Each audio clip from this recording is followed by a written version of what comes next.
Indian തൊഴിലന്വേഷകർ സ്വപ്നം കാണുന്ന അമേരിക്കയിൽ ജീവിക്കാൻ അനുമതിയുള്ള ഒരാളുടെ കുടിയേറ്റ രേഖയാണ് ഗ്രീൻ കാർഡ് എന്ന് പറയുന്നത്. ഗ്രീൻ കാർഡുകളുള്ള ഒരാൾക്ക് 10 വർഷം താമസിക്കാനുള്ള അനുമതിയാണുള്ളത്. ഈ കാലയളവിന് ശേഷം കാർഡ് പുതുക്കുകയാണ് വേണ്ടത്. അപേക്ഷാ പ്രോസസ്സിന് കാലതാമസം എടുത്തേക്കാം. യോഗ്യരായ ഗ്രീൻ കാർഡ് ഉടമകൾക്ക് US പ്രസിഡന്റ് ജോ ബൈഡന്റെ ഭരണത്തിന് കീഴിൽ വെറും 3 ആഴ്ചക്കുള്ളിൽ ലഭിക്കുമെന്ന വാർത്തകൾ നേരത്തെ വന്നിരുന്നു. എങ്കിലും ഗ്രീൻ കാർഡിനായി കാലങ്ങളായി കാത്തിരിക്കുന്നത് നിരവധി പേരാണ്. ഗ്രീൻ കാർഡ് ഉടമകൾക്ക് സന്തോഷമേകുന്ന വാർത്തയാണ് ഇപ്പോൾ പുറത്തു വരുന്നത്. ഫോം I-90 വഴി ഗ്രീൻ കാർഡ് റിന്യൂ ചെയ്യുമ്പോൾ ഗ്രീൻ കാർഡ് കാലാവധി 24 മാസമാണ് നീട്ടി ലഭിക്കുന്നത്. ഇനി മുതൽ അത് 36 മാസമായി ലഭിക്കും. അതായത് കാലാവധി 1 വർഷം കൂടി ലഭിക്കും. സെപ്റ്റംബർ 10 മുതലാണ് ഈ നിയമം പ്രാബല്യത്തിൽ വന്നിരിക്കുന്നത്. ഗ്രീൻ കാർഡ് ഉടമകൾക്ക് യുണൈറ്റഡ് സ്റ്റേറ്റ്സിലേക്കും പുറത്തേക്കും യാത്ര ചെയ്യാനുള്ള അർഹതയുണ്ട്. എന്നിരുന്നാലും 1 വർഷത്തിൽ കൂടുതൽ US-ന് പുറത്ത് തങ്ങാൻ അവർക്ക് അനുവാദമുണ്ടാകില്ല. അങ്ങനെ US-ന് പുറത്ത് 1 വർഷം താമസിക്കുകയാണെങ്കിൽ അവരുടെ ഗ്രീൻ കാർഡ് കാലഹരണപ്പെടും. തുടർന്ന് അവർ വീണ്ടും അപേക്ഷാ പ്രക്രിയയ്ക്ക് വിധേയരാകേണ്ടി വരും.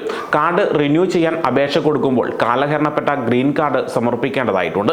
കാർഡ് റിന്യൂ ചെയ്യാൻ ഫോം I-90 ഫയൽ ചെയ്യുന്നതിന് ശേഷം ഏലിയൻ ഡോക്യുമെന്റ്, ടെലികമ്മ്യൂണിക്കേഷൻ കാർഡ് എന്നിവ നൽകും. 10 വർഷത്തേക്കാണ് നിങ്ങളുടെ ഗ്രീൻ കാർഡ് കാലാവധിയെങ്കിൽ സ്വാഭാവികമായും കാലാവധി തീരുന്ന തീയതിക്ക് 6 മാസം മുമ്പ് റിന്യൂ ചെയ്യാനുള്ള അപേക്ഷ നൽകാം. തുടർന്ന് റിന്യൂ ചെയ്ത് കിട്ടുന്ന ഗ്രീൻ കാർഡ് 36 മാസത്തെ ഗ്രീൻ കാർഡ് ആയിരിക്കും. ഈ കാർഡിൽ ചില നിബന്ധനകളും ഉണ്ടാകും. ഈ നിബന്ധനകൾ മാറാൻ കാലാവധി തീരുന്നതിന് 90 ദിവസം മുമ്പ് ഒരു അപേക്ഷ കൂടി ഫയൽ ചെയ്താൽ മതിയാകും. ഈ അപേക്ഷ അപ്രൂവ് ചെയ്യുകയാണെങ്കിൽ പിന്നീട് നിങ്ങൾക്ക് 36 മാസത്തെ ഗ്രീൻ കാർഡ് ആയിരിക്കില്ല, 10 വർഷത്തെ കാലാവധിയുള്ള ഗ്രീൻ കാർഡ് തന്നെ ലഭിക്കും. ഈ പ്രോസസ്സിന് ഫോം I-90 സമർപ്പിക്കേണ്ടതുമില്ല. സാധാരണഗതിയിൽ I-90 ഫോം സമർപ്പിക്കേണ്ടി വരുന്നത് 10 വർഷത്തെ കാലാവധി കഴിഞ്ഞതിന് ശേഷം ഗ്രീൻ കാർഡിന് അപേക്ഷ സമർപ്പിക്കുമ്പോഴാണ്. പെർമനന്റ് റെസിഡൻസ് കാർഡ് സ്വാഭാവികമായും മാറ്റേണ്ടി വരുന്ന സമയത്തും I-90 ഫോം സമർപ്പിക്കേണ്ടതായുണ്ട്. എപ്പോഴാണ് പെർമനന്റ് റെസിഡന്റ് കാർഡ് മാറ്റേണ്ടി വരികയെന്ന് നോക്കാം.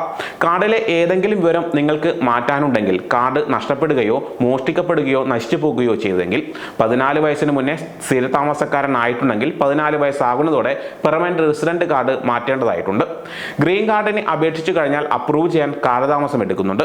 കാറ്റോ ഇൻസ്റ്റിറ്റ്യൂട്ടിന്റെ ഒരു റിപ്പോർട്ടിൽ പറയുന്നത് ഈ വർഷം US-ൽ ഏകദേശം 3% അപേക്ഷകർക്ക് മാത്രമേ ഗ്രീൻ കാർഡ് ലഭിക്കാൻ സാധ്യതയുള്ളൂ എന്നാണ്.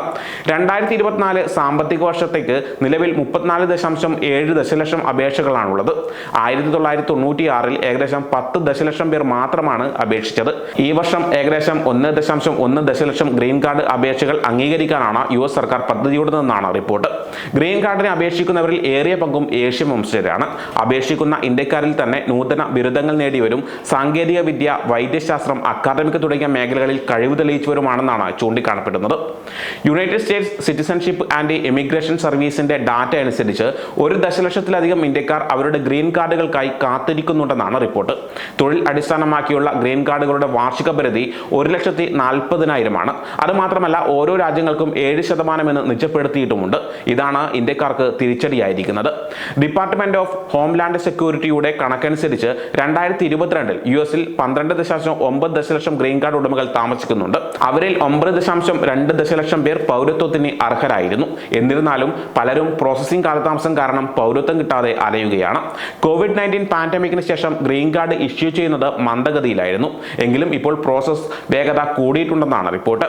National foundation for American policy നടത്തിയ പഠനത്തിൽ 1.2 ദശലക്ഷത്തിലധികം ഇന്ത്യക്കാർ നിലവിൽ തൊഴിലധിഷ്ഠിത ഗ്രീൻ കാർഡ് വിഭാഗങ്ങളിൽ മികച്ച 3 വിഭാഗങ്ങളിലായി കാത്തിരിക്കുന്നുണ്ടെന്നാണ് പറയുന്നത്. ടെക്നോളജി, മെഡിസിൻ, അക്കാദമിക് തുടങ്ങിയ ഉയർന്ന ഡിമാൻഡുള്ള മേഖലകളിലാണ് ഗ്രീൻ കാർഡിന് വേണ്ടി കാത്തിരിക്കുന്നത്. വിദഗ്ധരായ പ്രൊഫഷണലുകളുടെ എണ്ണം കൂടുതലുള്ള ഇന്ത്യ പോലുള്ള രാജ്യങ്ങളെ ഗ്രീൻ കാർഡ് ഇഷ്യൂ ചെയ്തതിനുള്ള 7% എന്ന പരിധി നല്ല രീതിയിൽ തന്നെ ബാധിക്കുന്നുണ്ട്. US-ൽ സാങ്കേതിക പ്രതിഭകൾക്കുള്ള ഡിമാൻഡ് ഉണ്ടായിരുന്നിട്ടും ഇവരുടെ കാത്തിരിപ്പ് നീളുകയാണ്.